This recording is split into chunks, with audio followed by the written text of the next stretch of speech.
Licenciada, yo hacía Buenas la noches, consulta licenciada. porque no tuvimos clase en el primer Sí, periodo. pues, sí, pero aquí estoy tratando de estar con ustedes y poder abarcar al máximo nuestro contenido para que cuando ya nos anuncien nuestro segundo parcial, pues estemos abarcando lo más posible de lo que se refiere a nuestro curso, ¿verdad? Entonces, muy buenas noches para todos. Voy a dar inicio a la clase que corresponde al día de hoy, viernes. Tuvimos la última clase en donde nos quedamos el poder público según la Constitución, ¿verdad? Que estábamos hablando sobre la personalidad jurídica y que de qué manera nosotros podemos tener la personalidad, ¿verdad? Y cómo está regulada en nuestra ley.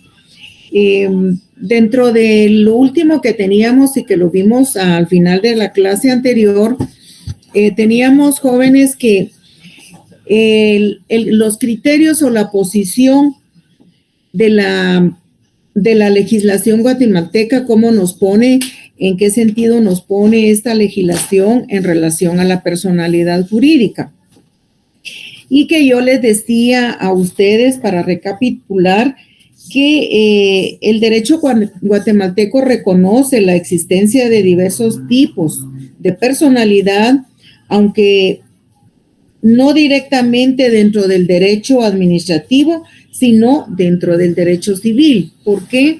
Porque dentro del derecho civil, en su artículo 15 del Código Civil, establece las distintas personas jurídicas públicas y las clasifica de diferentes formas, que yo se las dicté en la clase anterior, y para que ustedes vayan tomando nota, que nos quedamos en ese punto, que las clasifica las personalidad jurídica, la clasifica del Estado, tiene personalidad jurídica el Estado, las municipalidades, las iglesias de todos los cultos, la Universidad de San Carlos, las demás instituciones de derecho público creadas o reconocidas por la ley. Eso es lo que nos regula el artículo 15 del Código Civil.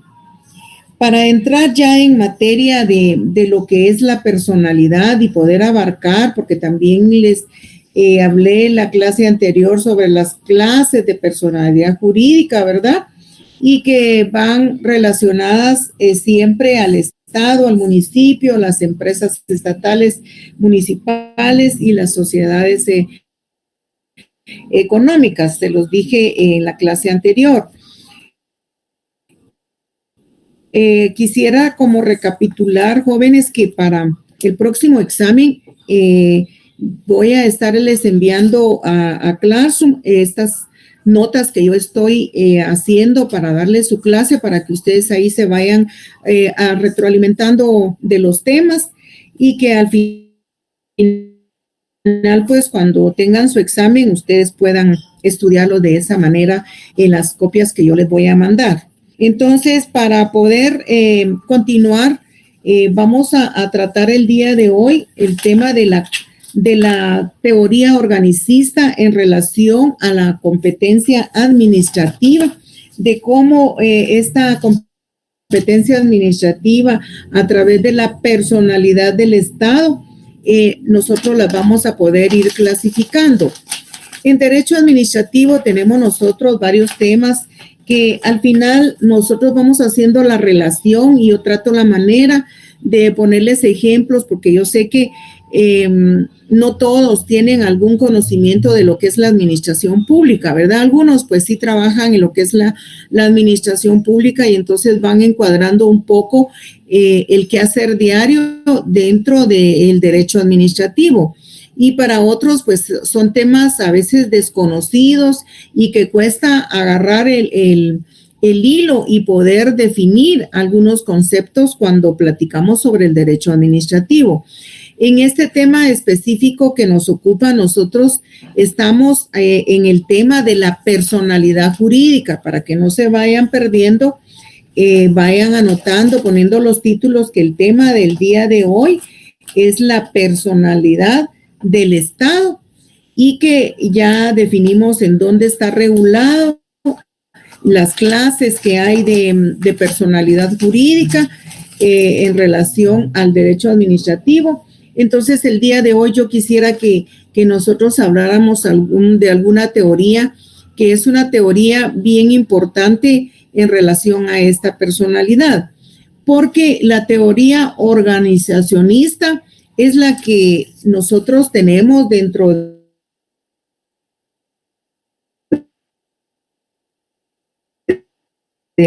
¿Por qué? Porque esta teoría nos da el fundamento, nos da la claridad de que realmente esta teoría de organizacionista se refiere exactamente a lo que son los órganos de la administración pública. Y si nosotros vamos a hablar de los órganos de la administración pública, tendríamos que tener nosotros el entendimiento de la actuación de esta teoría, ¿verdad? Algunas teorías ya no son muy manejables, pero en este caso específico yo tengo a bien mencionarles únicamente esta teoría en relación a la personalidad jurídica del Estado, que es la teoría organizacionista, porque el Estado de Guatemala, como ya hemos visto, tiene personalidad jurídica. El Estado de Guatemala no actúa por cuenta propia directamente, sino que actúa a través de las personas individuales, estas personas individuales que llegan a ser las personas jurídicas que van a representar alguna institución y que al final pues la actuación de estas personas físicas e individuales vienen a representar a una institución, dándole esta institución la personalidad jurídica de algún órgano institucional. Por eso esta teoría sí se mantiene dentro del derecho administrativo, que es la única, ¿verdad? Porque esta teoría viene a unir, a darle esa facultad, ese poder a esa persona jurídica que va a representar a una institución y que finalmente pues es la que va a tener la responsabilidad ante cualquier particular en donde vaya a ejercer esa representación, esa personería jurídica en representación de la institución que lo está nombrando. Entonces sí continúa esta teoría, toda vez que la actuación de la persona jurídica sí está denominada, ¿verdad? Y está en el Estado de Guatemala. Se denominan, ustedes escucharán que cuando alguna institución va a ejercer ante algún órgano jurisdiccional la representación de un gerente, de un presidente de alguna institución, tienen que otorgarle esa personería jurídica para que pueda ir a representarlo en alguna actividad, ya sea en una demanda o que esté demandado. Esa es la personalidad jurídica y es la responsabilidad que conlleva para la persona que va a representar a esa institución, porque él se le está otorgando esa facultad, ese poder de poder tomar decisiones ante cualquier circunstancia en representación de una institución. Por eso es que decimos que el Estado de Guatemala sí tiene una actuación jurídica, tiene una persona jurídica que lo va a representar en cualquier acto, en cualquier situación determinada. Entonces, se entiende muy fácilmente si uno no se complica y dice, pues una persona humana tiene una voluntad propia, pero esa voluntad propia está siendo representada a través de esa personalidad jurídica, ¿verdad? De la cual viene a representar al Estado. De manera que el Estado actúa a través de personas individuales, en las cuales sí poseen condición humana y voluntad propia, porque las decisiones que se tomarán en beneficio, en el interés propio de la institución que se representa, pues esa es la voluntad, esa es la condición humana que representa al que le están dando ese mandato, ese poder, esa personalidad jurídica. Para que nosotros podamos aterrizar en lo que es la teoría de la personalidad y la teoría organizacionista, tenemos que tomar en cuenta que esta teoría afirma que el representante va a tomar ese rol de manera que la persona colectiva, o sea, entre paréntesis, el Estado, y la persona individual cuentan con sus propios órganos para actuar y juntos forman una misma personalidad. ¿Por qué dice que juntos forman una nueva personalidad? Porque la persona que está representando a este órgano institucional es una persona individual. Yo puedo ser representante de una institución y yo voy a tomar mis decisiones, voy a tomar la representación para interés de esta institución a la que yo voy a representar. Entonces, nosotros tenemos que tener claro que esa personalidad, esa teoría está manifestada en la persona que va a representar a esos órganos institucionales cuando se le otorgue esa facultad, ¿verdad? Por lo tanto, la teoría organizacionista no es más que la organización que resuelve los problemas a través de este mandato, ¿verdad? Y para que ustedes puedan tomar nota, jóvenes, y puedan ir armando su propia definición, yo quisiera que ustedes tomaran nota que la teoría organizacionista y fundamental legal en la administración pública no es más la que pretende. Si me pusieran atención y lo tomaran nota, yo se los voy a agradecer para que puedan ir armando ustedes sus propios criterios. Es la que pretende esta teoría organizacionista explicar la estructura jurídica de la sociedad, la que se requiere resaltar. Lo que se requiere resaltar es la existencia de una comunidad humana en el seno de esa estructura jurídica, que es lo que yo les estaba explicando, ¿verdad? Que a quien se le otorga esa personalidad jurídica, por ejemplo, la municipalidad tiene personalidad jurídica. La Universidad de San Carlos tiene personalidad jurídica. Entonces nosotros vamos a entender que el Estado sí tiene personalidad jurídica, como lo demostramos en la clasificación que tenemos, ¿verdad? Que les he mencionado en la clase anterior. Entonces, afirmando que el Estado es una organización política, pública, integrada por personas individuales, Estado y personas individuales, cada cual con su propia personalidad jurídica. Esto nos demuestra que el Estado no actúa por sí mismo, actúa a través de personas individuales a las que se les ha dado la facultad para representarlos. Y estas ejercitan la personalidad jurídica del Estado. Espero que me vayan comprendiendo un poco realmente de lo que significa esta teoría de la organización, porque es la que realmente va a representar la personalidad jurídica, es la que va a representar a todos estos órganos institucionales, ¿verdad? Que van a utilizar su personalidad jurídica y que todos los tienen. Entonces, para completar este concepto realmente de la teoría, ustedes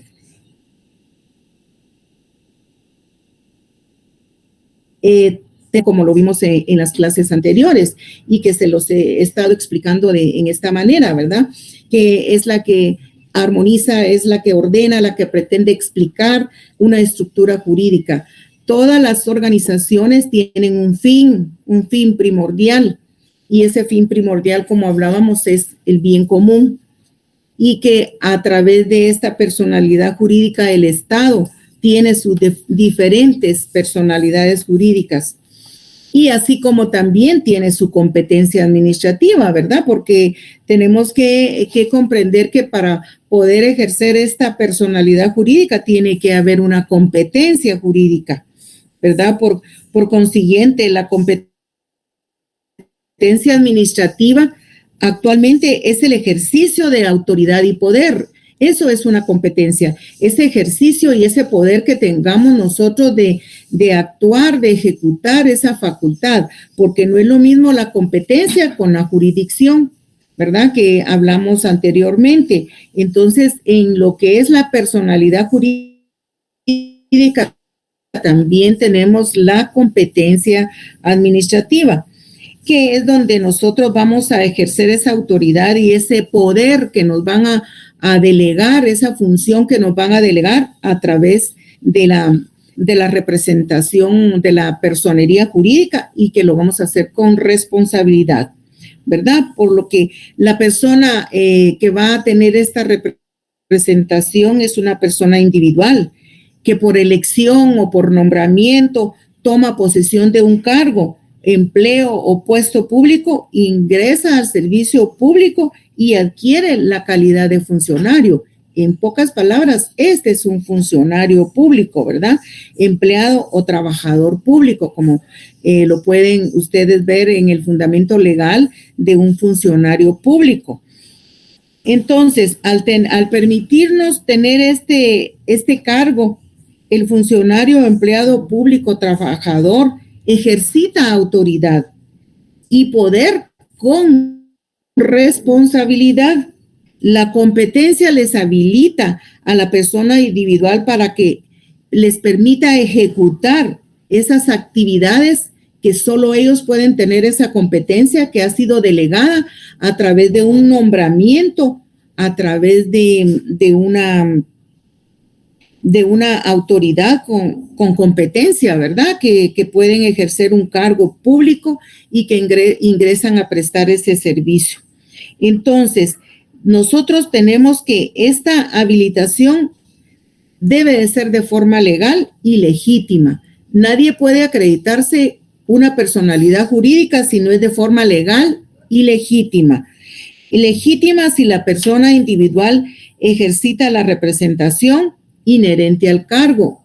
La persona que se le van a dar esas facultades tiene la legitimidad porque va a ejercitar esa representación que es inherente al cargo, porque no cualquiera puede ir a ejercitar una personalidad jurídica, sino tiene que ser de acuerdo al nombramiento, a las funciones, a la competencia que se le ha otorgado, ¿verdad? Al puesto o trabajo. De esa manera es que la competencia administrativa en relación a la personalidad, a la personería jurídica, tiene su razón de ser. No cualquiera puede ser, se le puede otorgar una personalidad jurídica, ¿verdad? Sino que tiene que ser nombrada, tiene que ser legitimada a través de un nombramiento. Entonces, si el tema de la competencia en relación a la personería jurídica nos da la facultad, la función y la atribución para poder utilizar en leyes y en las oficinas públicas ese poder que nos está otorgando esa personalidad jurídica. Por eso dicen, quien tiene la personería jurídica en tal institución, y ahí está el nombramiento, tiene que ser a través de un nombramiento y tiene que ser esta facultad, no es más que el poder o el derecho de algo de forma facultativa que se le otorga a una persona. Si la ley utiliza el término podrá en forma obligatoria, eso no puede, porque cuando nos dan una facultad a nosotros tenemos la obligación de ejecutarlo y no decimos, ¿será que él puede? ¿Será no? Esas facultades tienen que estar determinadas cuando se nos ejercite el nombramiento, para qué se nos da esa personería jurídica, ¿verdad? Tienen que determinar esa atribución, tienen que determinar esas facultades que se le está otorgando. Entonces, nosotros podemos decir que competencia para afirmar el ejercicio de la autoridad y poder con responsabilidad es la competencia que se nos otorga a través de esos nombramientos, ¿verdad? En la legislación guatemalteca se acostumbra a utilizar los términos sin distinción, de manera que mejor se ajuste. Puede decir, tiene la atribución, tiene la facultad, tiene esa facultad de hacer o no hacer, esa función de hacerlo. Eso tiene que ir específico en ese nombramiento para que pueda determinarse esa competencia administrativa, ¿verdad? De manera que se pueda ajustar a la ley y que pueda ser citado en el término propicio cuando se esté haciendo el nombramiento. De caso contrario, se podrían plantear objeciones si no está delimitada esa función, esa atribución dentro de esa facultad que se le va a otorgar a través de un nombramiento. Entonces, para que tengamos claro que realmente no solo es decir tiene personalidad jurídica, sino que también tiene que delegarse la competencia para lo que se le está facultando, poder representar, poder hacer o no hacer.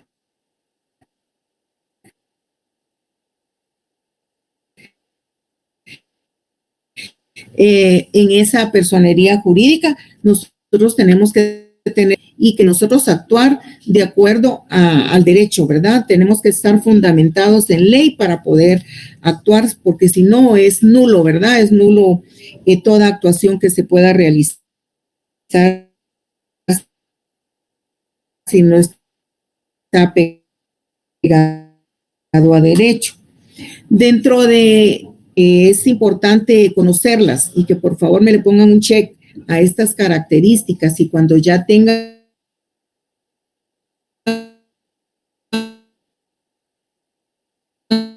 ustedes tengan que elaborar un nombramiento de una personería jurídica, ustedes tengan esa base de esas características que tiene que llevar ese nombramiento para poder otorgarle facultades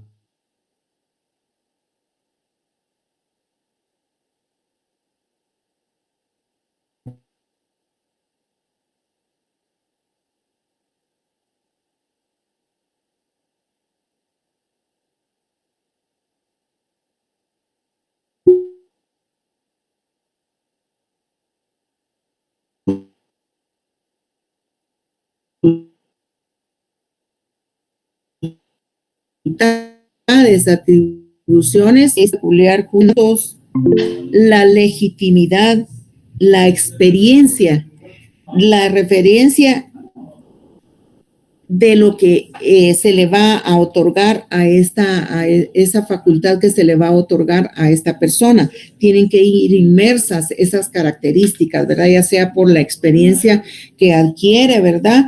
Por esa legitimidad que se le da a la persona y por lo tanto, en cuanto a tales características, también depende la sencillez, la rapidez, la economía y la eficacia de la administración pública, incluyendo la única característica jurídica, porque solo tiene una característica jurídica, que comúnmente se cita en casi todos los textos jurídicos establecidos legalmente, que se refiere a la competencia basada en ley. Todo tiene que estar apegado a derecho y esa es una característica jurídica para poderle otorgar esas facultades a través de la personería jurídica que tenga esa competencia basada en leyes, como lo establece la ley, ¿verdad? Como en su mayoría el fundamento legal para poder otorgar una personería, una personalidad jurídica, por ejemplo, como lo tiene la municipalidad. Las municipalidades manejan su propia ley, manejan sus propios reglamentos, sus propios acuerdos Y a esto se refiere directamente cuando decimos que se refiere a la competencia basada en ley, porque para poder hacer ese nombramiento tienen que tener esa ley.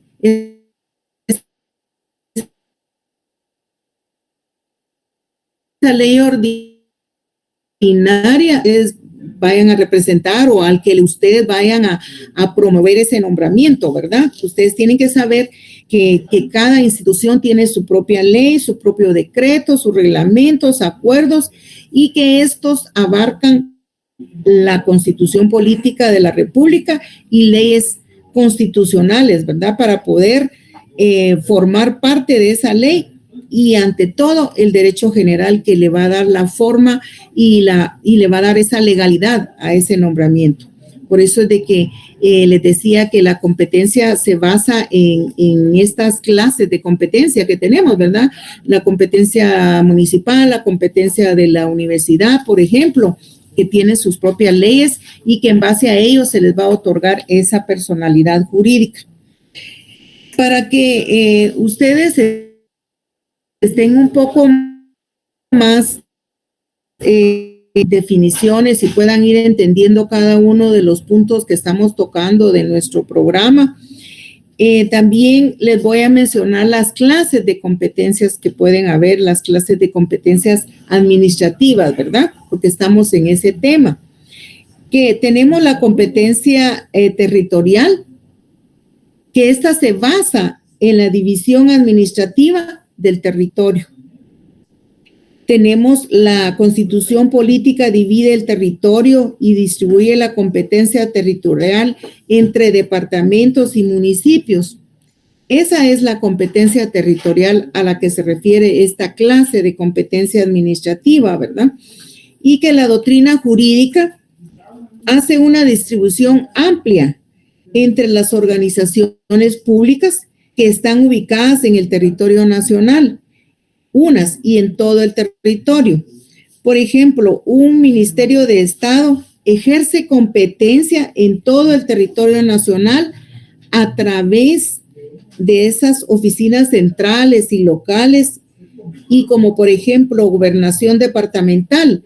En una parte del territorio ocupa un lugar, una circunscripción territorial, por ejemplo la gobernación departamental. Por eso es que dice que tiene competencia territorial, esta clase de competencia.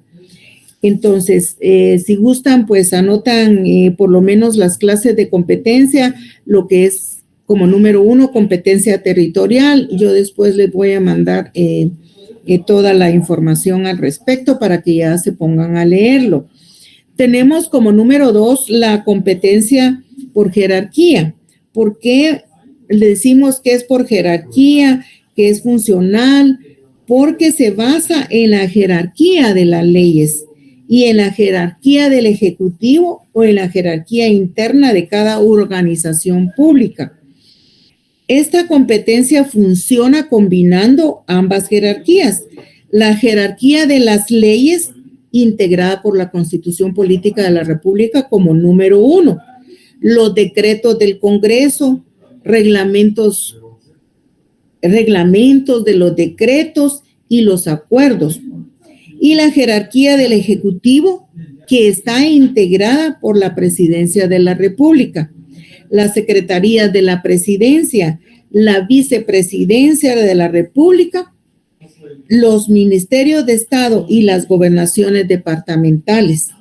Cada organización pública cuenta con su jerarquía interna integrada por funcionarios superiores y funcionarios intermedios o subordinados. Por eso es que le llaman la competencia de jerarquía, porque va de jerarquía, ¿verdad? Va en jerarquía hasta llegar a los subordinados, de cómo van a tener esas facultades, esas atribuciones que se les va a delegar a través de esa competencia jerárquica, ¿verdad? Tenemos también la competencia objetiva. Esta competencia objetiva, jóvenes, se basa en la ley que rige cada organización pública. el conocimiento de la ley específica, como les hablaba anteriormente, que las municipalidades tienen su propia ley, sus propios reglamentos internos, sus acuerdos. Entonces, por eso dice que la competencia objetiva es el conocimiento de la ley específica de cada organización pública. Por ejemplo, la Contraloría General de Cuentas tiene su propia organización, su propia ley interna, sus acuerdos y sus reglamentos para ejercer esa competencia que se le está otorgando de acuerdo a la competencia administrativa. Por ejemplo, las municipalidades, como les estaba diciendo, ¿verdad? Que se basa en la Constitución Política de la República, que contiene normas constitucionales, generales y municipales, y que específicamente el Código Municipal y los reglamentos municipales son los que rigen a esta competencia objetiva, ¿verdad? Que el objeto de cada ley. Por eso yo les decía que cuando ustedes vayan a estudiar sus privados, ustedes tienen que leer el objeto de cada una de las leyes, porque cada una de estas leyes tiene un objeto primordial que le da la competencia para poder ejercer, para poder tener una función, ¿verdad? De esta misma manera se los relaciona con el código municipal. Entonces, también tenemos otra competencia, que esta es la competencia número 5. ¿Alguien me está levantando la mano? Sí, son varios compañeros, licenciada. Sí, por favor, perdonen que me quedé inmersa en la explicación, pero díganme, por favor. Buenas noches, licenciada. Buenas noches. Disculpe la consulta. Fíjese que nosotros llevamos el hilo conductor de sus explicaciones conforme al texto que usted ha venido utilizando. Ajá. Y en la clase anterior, pues estábamos viendo las clases de personas jurídicas y las diferentes divisiones. Y ahí nos quedamos el último día, en lo que era A, B y C, ¿va? Que eran las personas jurídicas de derecho público, las personas jurídicas de carácter industrial y comercial y las personas jurídicas de carácter social. Así es. Entonces, hoy inició usted su clase con la posición de la legislación guatemalteca. Ajá. Y cuando empezó a hablarnos de las teorías, pues ahí nos perdimos un poquito, porque conforme a las dos teorías que hizo mención usted, que una fue la teoría organizacionista y la teoría de la personalidad, estas no se encuentran en el libro. Sí, precisamente por eso fue que yo les dije que les iba a mandar el material para que ustedes lo lean, porque de lo que yo les estoy hablando ahorita, que lleva relación con cada una de las especificaciones que usted me hizo, va la teoría organizacionista, que es la que le da la vida a lo que es la personería jurídica a través de las organizaciones. Entonces, si ustedes me estaban llevando ese ritmo, yo me pasé para otro material para poderles definir muy bien lo que es la teoría organizacionista, porque si ustedes se dan cuenta, esta teoría es la que nos habla de los órganos administrativos, que lo que nos lleva a la administración pública, a las organizaciones de la administración pública, que es el tema que nos ocupa en esta clase. Tiene toda la razón. Yo llegué hasta esas clases, pero quise hablarles un poquito de esta teoría para que ustedes estén con una relación más específica y que luego qué competencia tiene para poder dar esa personalidad jurídica. Yo no sé si los perdí un poquito, por eso yo les dije al inicio que a veces el derecho administrativo, cuando uno no está en una administración pública que puede ir relacionando un poco todo lo que es la teoría y el estudio, nos perdemos, porque los ejemplos que se van poniendo son ejemplos de la administración pública, ¿verdad? Valga la redundancia, pero que a mí lo que me interesa es que ustedes entiendan cada uno de esos puntos específicos, que el porqué de la teoría organizacionista, porque dígame. Sí, licenciada, digamos, esta teoría nos está hablando de lo que podría ser, o es así cómo se organiza la administración pública dentro del Estado. Así es. Y que cada órgano que representa una parte de ese Estado tiene que tener su personalidad jurídica para ser reconocida como tal. Exactamente.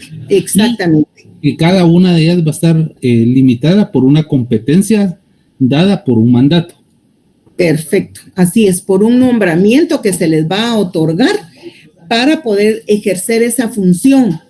Ejemplo, digamos, un ministro o un viceministro va a ser delegado en el momento que él toma posesión por un mandato jurídico, que le va a dar la representación de ese ministerio. Así es, perfecto, así es. Así es, Edwin. A ese punto es el que quiero llegar yo, en qué momento y a quiénes les puede dar la competencia para poder ejercer esa función. En ese caso, cuando empieza a hablarnos de la competencia, en sí no hemos entrado de lleno a lo que es el tema, que es el siguiente, que es la competencia como tal. Lo que estamos hablando siempre de la competencia dentro de la personalidad jurídica que tiene el Estado, ¿verdad? Es que sí, ese es nuestro tema, ese es nuestro punto para este segundo parcial, ese es nuestro punto, la personalidad, la personería jurídica del Estado, y por ende les tengo que hablar de la competencia que puede existir al otorgarles esa personería. Esa es la relación que les estoy haciendo, ¿verdad? Porque ustedes ya comprendieron, no sé si estoy mal, que cómo definen la competencia y la jurisdicción, ¿verdad? Que no es la misma cosa. Entonces, al hablarles a ustedes de competencia en relación a lo que es nuestro tema de este punto en concreto, que es la personalidad del Estado, vamos a tener quienes tienen esa competencia en esa personalidad del Estado, que es lo que yo les he estado explicando. En ese caso, para poner un ejemplo y que nos quede un poquito más claro, sería la competencia que tiene, digamos, el ejemplo, un ministro de salud, su competencia únicamente va a ser el ramo de salud y todo lo que integra esa organización. Así es el ejemplo que les puse de la Contraloría de Cuentas, por ejemplo. La Contraloría de Cuentas tiene su propia competencia, que es la fiscalización. De la fiscalización, exacto. Pero tienen sus leyes, ¿verdad? Internas, sus reglamentos para poder ejercer esa competencia, para poder ejercer esa función. Ahí vamos. Ok, gracias, licenciada. A usted, muchísimas gracias. Yo creo que fue de provecho para todos los compañeros. Si en algún momento estaban así como también perdidos, ¿verdad? Pero ese es el objetivo. Muchísimas gracias, Rolando. Muy amable. A la orden, licenciada. Licenciada, entonces, que la interrumpe. ¿Usted sería tan amable de repetir nuevamente cuáles son las clases de competencia administrativa? Perdón. Muy bien. Sí, solo para que los anoten, ¿verdad? Para que los anoten porque yo les voy a mandar el material específico para que ustedes ya lo lean, lo analicen y hagan su propio concepto, ¿verdad? Yo de forma generalizada se los he estado dando, pero por eso les dije a un inicio que por favor tomaran nota, porque yo después les envío este material con el que yo estoy trabajando. Entonces, con mucho gusto, la competencia número 1 es la competencia de territorio. La número 2 es la competencia jerárquica o funcional. La número 3 es la competencia activa. La número 4 es la competencia objetiva. Y estábamos hablando de la competencia de tiempo. Son 5, ¿verdad? 5 fueron las que les mencioné. Sí, licenciada, muchas gracias. Entonces, esta competencia de tiempo se basa, como lo dice su nombre, se basa en el tiempo. ¿Por qué? Porque algunas organizaciones públicas ejercitan competencia, facultades o atribuciones o funciones en formas permanente, que es todo el tiempo, o en forma que es a término medio, por ejemplo, competencia intermitente podría ser, que esto significa que se interrumpe, que por ejemplo, les voy a poner un ejemplo en la competencia de tiempo. Esto se puede dar en lo que es el Congreso, por decirles algo. Esa competencia que tiene el Congreso, ellos no están todo el tiempo ahí, no están a tiempo completo, sino que ellos tienen una agenda en donde ponen hora, inicio de hora y finalización de la hora de alguna reunión. Esa competencia de tiempo que establece para este tema que estamos hablando el día de hoy. Entonces, cuando nosotros decimos que es en forma temporal, es porque cada cierto tiempo se cierra ese círculo. Iniciamos la agenda para el día de hoy de 8 a 16 horas, por ejemplo, podrían poner, pero solo es un día, no es una agenda, un tiempo permanente que puedan estar de 8 a 4 todos los días, ¿verdad? Ese sería un tiempo permanente y que realmente un ministerio ejercita competencia permanente. Ese es otro ejemplo que les puedo decir, que un ministerio sí ejerce un tiempo permanente para que podamos abarcar lo que es la competencia de tiempo, todos los días del año, sin interrupción.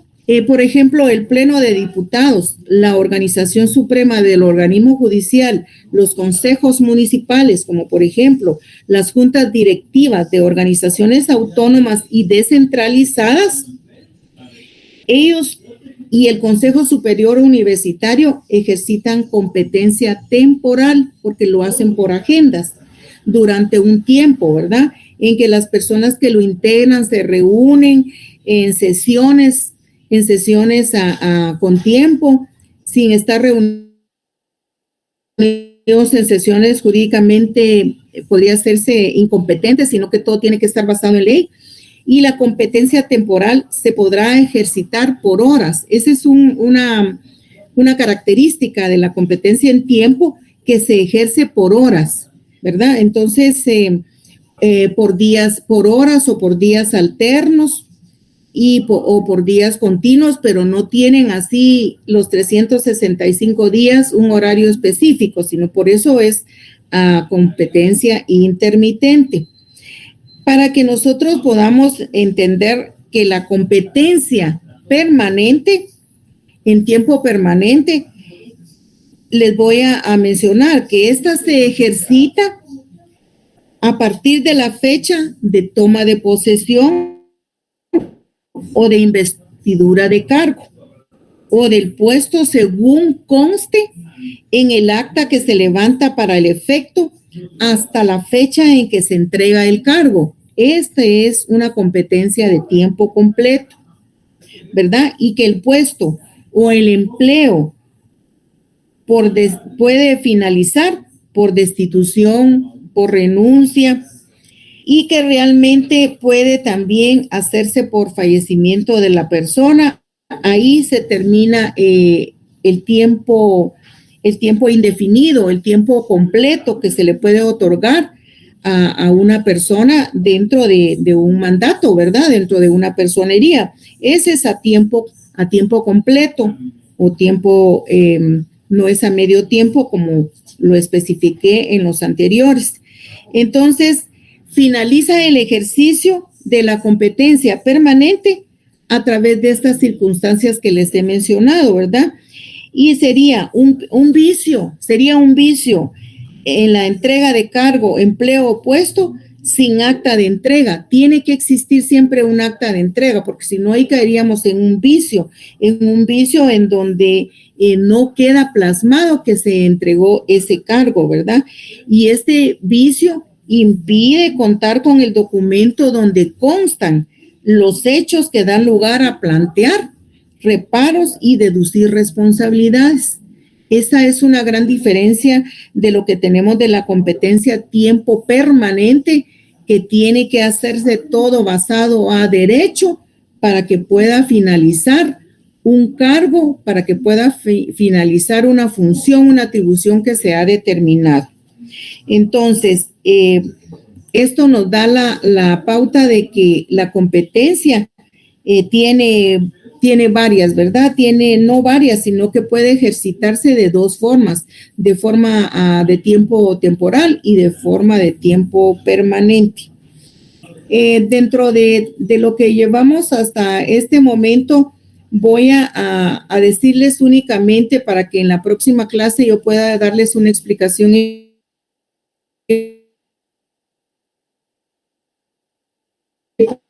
ponerles estaba hablando, que es la regulación de la competencia. ¿Cómo está regulada la competencia? En las explicaciones anteriores les he estado mencionando las leyes ordinarias, los reglamentos y todo que hay en cada una institución específicamente que le va a dar esa facultad y esas funciones a los mandatos y a los nombramientos que se van a otorgar. Pero la ley regula la competencia en tres formas. ¿Cuáles son? Tenemos la forma exclusiva, tenemos la forma alternativa y tenemos la forma colegiada. Voy a quedarme hasta acá para que en la próxima clase les pueda poner ejemplos específicos de cada una de estas regulaciones, de cada una de estas regulaciones de competencia que nos establece la ley para tener un mejor panorama y una mejor comprensión en relación al tema de la personalidad del Estado, que es el tema que nos ocupa y que posteriormente pues vamos ya ese será ya otro tema que lo estaremos viendo en las próximas clases. Vamos a tener a bien también analizar lo que es la ley de la Oficina Nacional del Servicio Civil para que podamos tener nosotros esos ejemplos y esa cronología. Vamos a centrarnos específicamente en lo que es la ley del servicio civil. Entonces, para que la vayan consiguiendo quienes no la tienen y que la vayan teniendo